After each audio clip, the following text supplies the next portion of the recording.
coach out of Broward County, Texas. All right, there he is, Mr. Jay Baruchel. Yeah, you recognize the face, but if you don't recognize the name, don't worry. You will, because his day is here.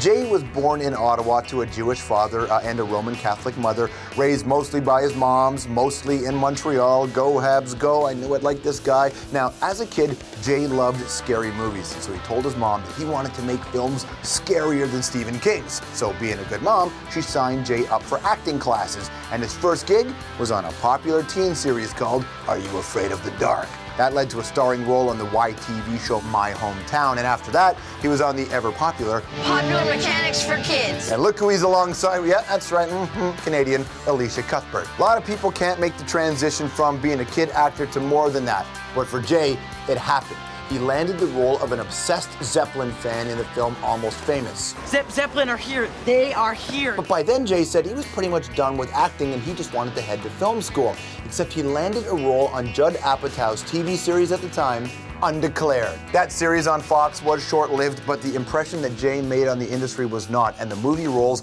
poured in.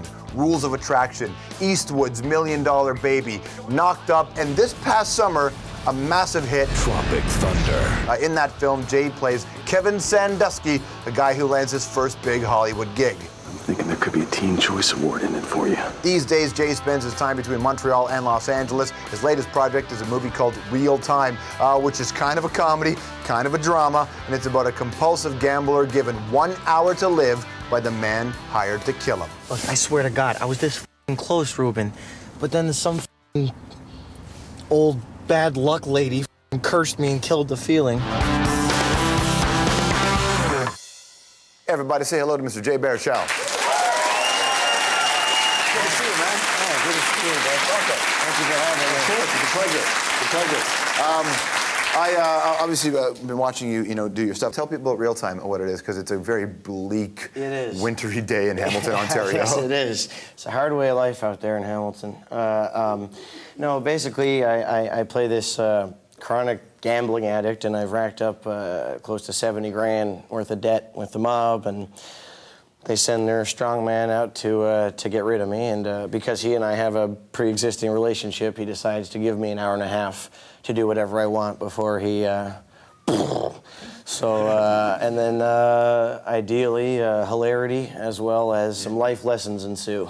Well, but I mean, there is some hilarity, but a lot of the hilarity is just born out of profound sadness. It is a depressing thing, You know, and for you, I mean, you must have been chomping at the bit to get a role like that. It was, well, it's just like for me, like the kind of best performances I've ever seen, the best bits in anything is stuff that's like tragically dramatic and broadly comic in the same beats, the whole kind of Peter Sellers thing, and yeah, Real Time is nothing if not that, like it's real dark, like you said, and real desperate, but getting to that place, the road that we take to get there is quite funny, I think, as well. Yeah.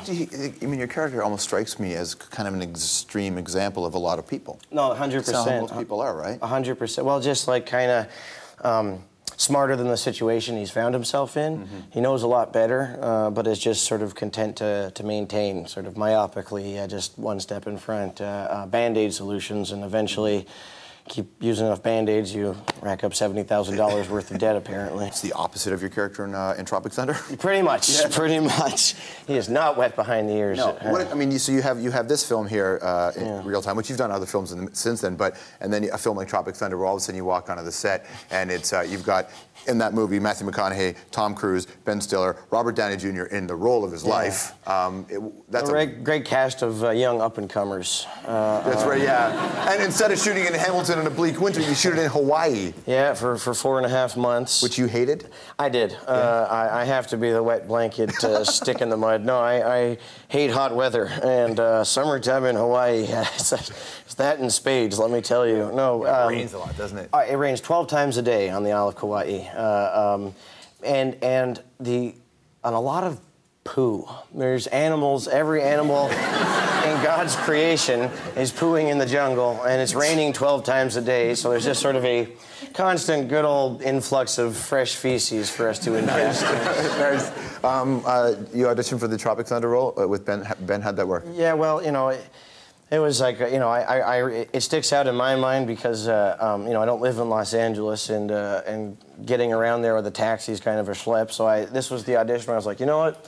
I'm going to spend $70 and get a town car to take me and wait for me. And I remember on the way there, I was like, I'm going to look like some kind of retard if I spent this money and I don't get the part, you know? And I went in there, did the audition, and I had known Ben already, so there was sort of that much less that we had to talk about. And then I went to have a pee in the washroom, and I came out of the washroom. He was waiting there. He's like, "Is this like something you'd want to do?" I was like, "Are you crazy? Obviously it is." And that's that.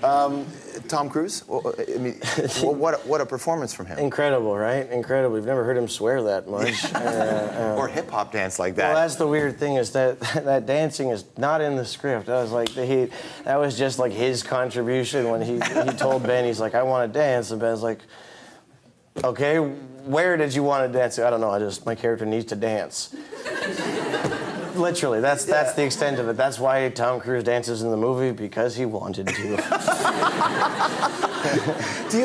It's not your. I mean, you're obviously. I mean, if you think about it, there's a part of your career where you weren't sure if you were even going to have a career anymore, yeah, right? Definitely. You know, you're successful as a young actor, as a kid, and then you were doing a couple car commercials, and there was some dead time, right? That was it. I was like, yeah, I couldn't get arrested. I did 2 different Chevrolet commercials in the span of 12 months, and I was like, well, I guess that's me done here, clearly.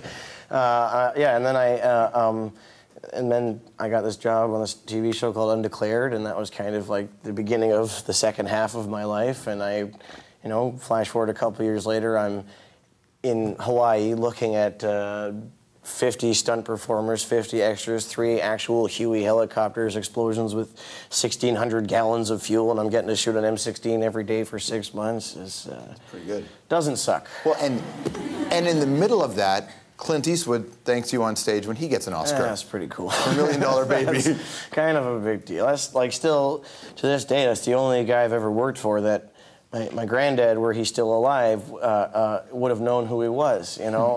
Like, Tropic Thunder can make as much money as it wants, and Knocked Up can be big and all that stuff, but my granddad didn't know who the hell Judd Apatow or Ben Stiller were, but Clint Eastwood is Clint Eastwood, man, you know? It's just... Don't screw up, Jay. Don't screw up. Your family, the ghosts of your family are watching you. What was he like as a director? It's the easiest job I've ever had. He gives no direction outside of where to stand and when to do it. And he doesn't say action or cut. He says, all right, and that's fine. And I'm like, truly, he's like, that's okay, that works. And I remember, like, the first day I was like, I was really nervous, and after like every take, I was like, "Hey man, how was that? Was that okay?" He's like, "Yeah, it was fine." I was like, "Oh God!" And then like finally, like Morgan Freeman leaned over to me, and he's like, "If he doesn't say anything, it means he likes it." And I was like, "Oh, that's how he works." And it was also he doesn't want to be there all day, so like it was the sweetest day in that we'd like show up at 10 in the morning. I was home watching TV by 7:30 every day. That was the easiest. That was really. And you would think that wouldn't get the best performances, yet it's $1 Million Baby. That's, you know, pretty heavy movie. Yeah. Well, you know, I get my ass kicked pretty bad in that movie, and we choreographed it maybe 7 minutes before we shot it.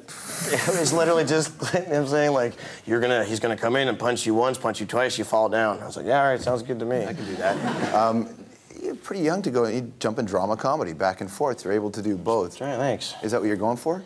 Yeah, you know, as sort of cliched and hackneyed as it sounds, I just kind of want to do stuff that I like. You know, like if I have a criteria, it's just like there's 2 things. It's like, would this turn out to be the kind of movie that I'd pay money to go see? You know, and also, is this going to be a meaningful way to spend my time? As cheesy as that sounds, it's just, you know, I have no control over whether or not a movie makes any money or not. So the only thing I can control is whether or not I'm going to have a good time. So. Right. You actually want to make more movies in Canada, don't you? Like that, you'd rather make movies here. 100%.